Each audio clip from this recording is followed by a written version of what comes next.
La saludamos. Agostina, ¿cómo te va? Bienvenida a Sin Censura. ¿Cómo estás? Hola, buenos días Gabriel, buenos días Guille, un gusto hablar con ustedes de nuevo, tanto tiempo. El gusto es nuestro. ¿Qué es eso. este tema de la aduana interior? A ver, vos decís que en el límite entre Formosa y el Chaco, ¿no?, en el río Bermejo, hay una aduana que puso Gildo y que hace que los consumidores formoseños tengamos que pagar más en el supermercado. Mira, es una aduana interna que está apostada, digamos, en todos los ingresos a la provincia, ¿no? Por ahí Mansilla es el más emblemático porque es el que más caudal de transporte de carga recibe, ¿no? Pero bueno, también lo vamos a encontrar allá por la línea Barilari. En todos los ingresos a la provincia vamos a encontrar este sistema de recaudación, que yo lo llamo que es una aduana interna, porque realmente es una aduana interna, funciona así, que cada camión que ingresa a la provincia con mercadería que puede llegar a ser para la venta en algunos casos, o en otros casos incluso es para consumo personal o no para vender. Hay muchos productores que de repente compran maíz o semillas de girasol para alimentar a sus animales, y de repente se encuentran con la obligación de pagar un impuesto previo, un impuesto a los ingresos brutos, y esto funciona sin lugar a dudas como una aduana interna. Si vos pagás, podés pasar; si no pagás, tu mercadería no entra al territorio. Y eso, sabemos, Gabriel, los que somos abogados, y vos lo sabes muy bien, está prohibido por nuestra Constitución Nacional allá por el año 1853, cuando se sancionó una de las primeras constituciones, o la que hoy tiene vigencia más allá de algunas modificaciones que ha sufrido, de que se quería una nación para un solo Estado. Entonces se prohibieron este tipo de aduanas internas para que las provincias entiendan que la Argentina era una sola y que cada provincia debía respetar el régimen federal que se estaba gestando. Claro. Esto claramente distorsiona el sistema tributario, y por supuesto que encarece los productos. No solamente que encarece los productos, sino que también se transforma en una burocracia estatal, y muchas personas y muchas empresas incluso optan por dejar de operar en la provincia de Formosa. Me refiero a no venir directamente a Formosa, porque traer los productos a Formosa significa todo este desgaste económico y burocrático. Así que, base a eso, yo ya hace unos meses atrás, ya el año pasado, digamos, presenté un proyecto de ley en la legislatura y ya denuncié este tema. El año pasado fue la primera vez que lo denuncié, en el mes más o menos de septiembre. Me fui de vuelta hasta Mansilla, hice un video, expliqué. En base a eso se presentó un proyecto de ley que lo intenté tratar en la legislatura para dar fin a este sistema de recaudación extorsivo, abusivo e ilegal que implementó Gildo Infran.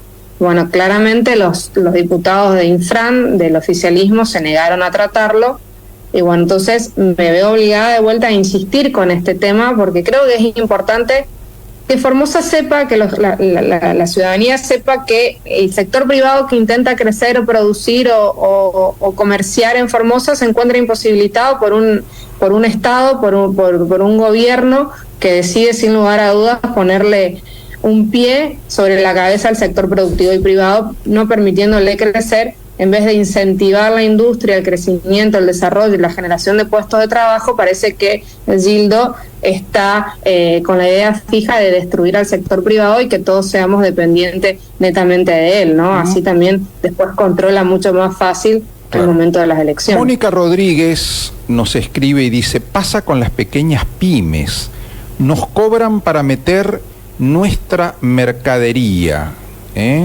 cuando ni siquiera hay trabajo en Formosa, dice Mónica. A ver, me importa particularmente dos cosas en esto que vos estás planteando. Concientizar a la gente de que cuantos más obstáculos se pongan al trabajo privado, menos empleo va a haber.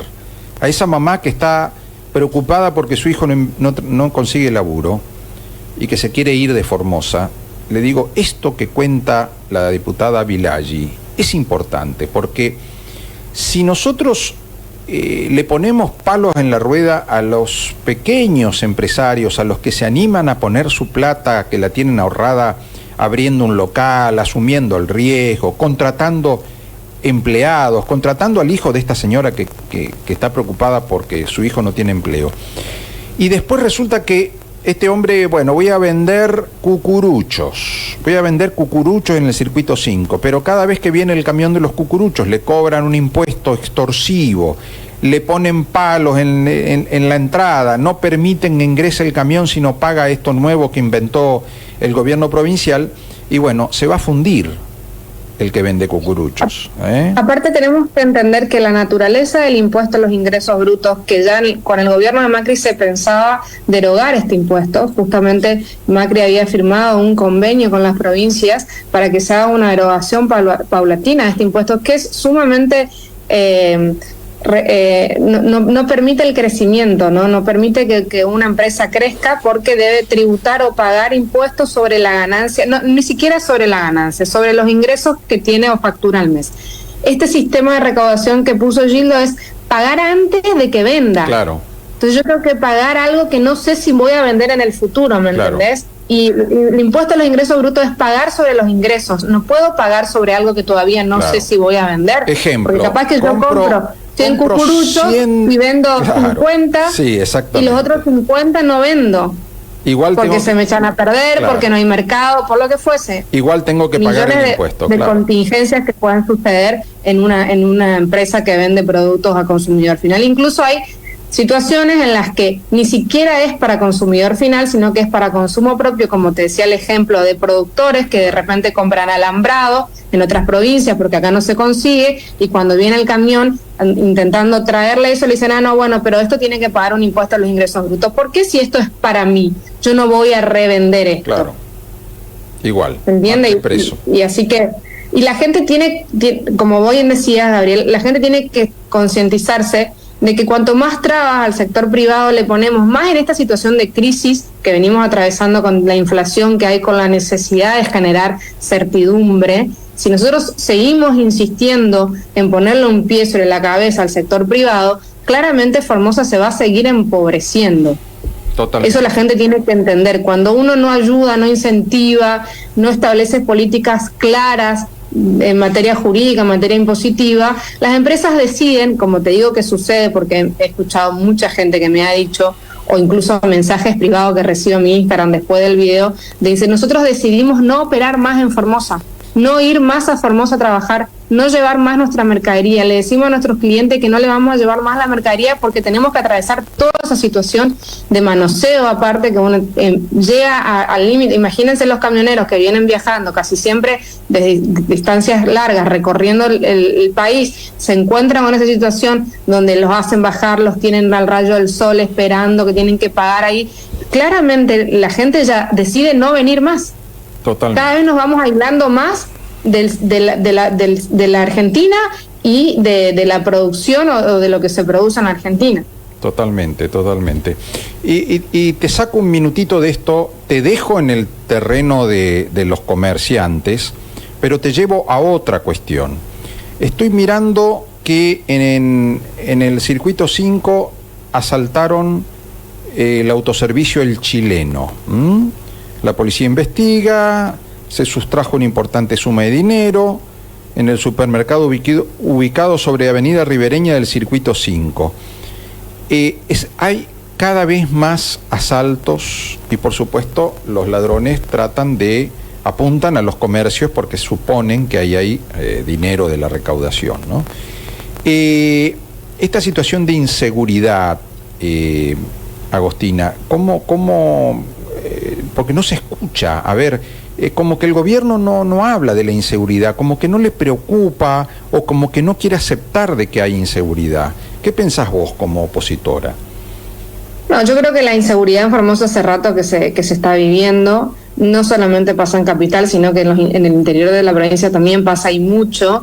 Yo estuve el fin de semana en Mojón de Fierro, acá cerquita nomás, y nos comentaban los vecinos de Mojón que hay mucha inseguridad en Mojón, ¿sí? Si bien son robos, no robo a comercios, porque la mayoría son casas o casa quinta, pero sí entran a robar garrafas, bicicletas, motos, lo que sea. O sea, se siente mucho la inseguridad. Por supuesto que eso no es algo aislado. Uno, si analiza la inseguridad, tiene que entender la droga, tiene que entender la falta de oportunidades que hay en los jóvenes. Entonces, esta situación, no hay trabajo, no hay plata, van al delito, ¿no? Al delito de esta manera. Y yo creo que en Formosa cada vez crece más, ¿sí?, el delito. No se habla de inseguridad porque Gildo, a través de su ministro de Seguridad, siempre se jactó de que Formosa supuestamente era una de las provincias más seguras, pero eso hace rato que dejó ser así.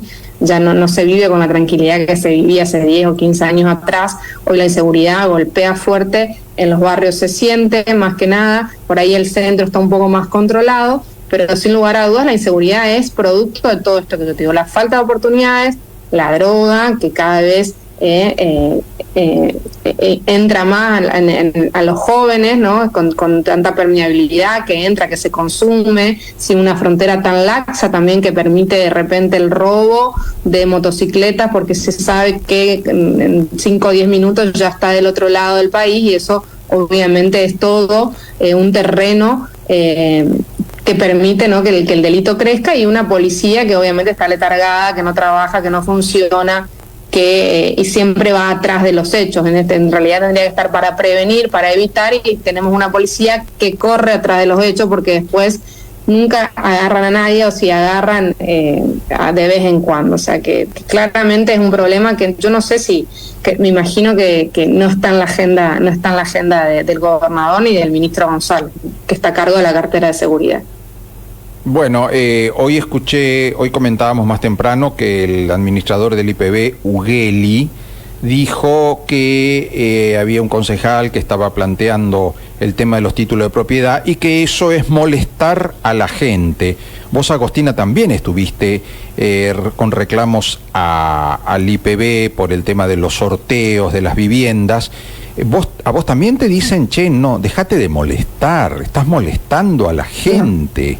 No, al contrario, hasta el día de hoy me siguen escribiendo en mi Instagram pidiendo a ver qué otra alternativa, qué otra solución le puedo dar yo para inscribirse en el sorteo de las viviendas. Yo ya, lastimosamente, mis reclamos no tuvieron acogidas por parte del interventor o director del IPB, el ingeniero Ughelli, y la justicia tampoco fue favorable hacia los reclamos de los ciudadanos, que simplemente lo que pedían era poder entrar a un sorteo, no era que estaban pidiendo que se le adjudique una vivienda de manera directa, sino simplemente participar de un sorteo que obviamente es aleatorio, ¿no? Todas las puertas quedaron cerradas a ustedes en ese tema. Sí, se hizo el reclamo. Reclamamos en forma administrativa, también reclamamos en sede judicial, y la justicia se lavó las manos diciendo que bueno, que esa es una materia no justiciable, que ellos no pueden intervenir en las decisiones de cómo instrumentar la adquisición o la adjudicación de una vivienda, que eso cada organismo decide de qué manera lo va a hacer.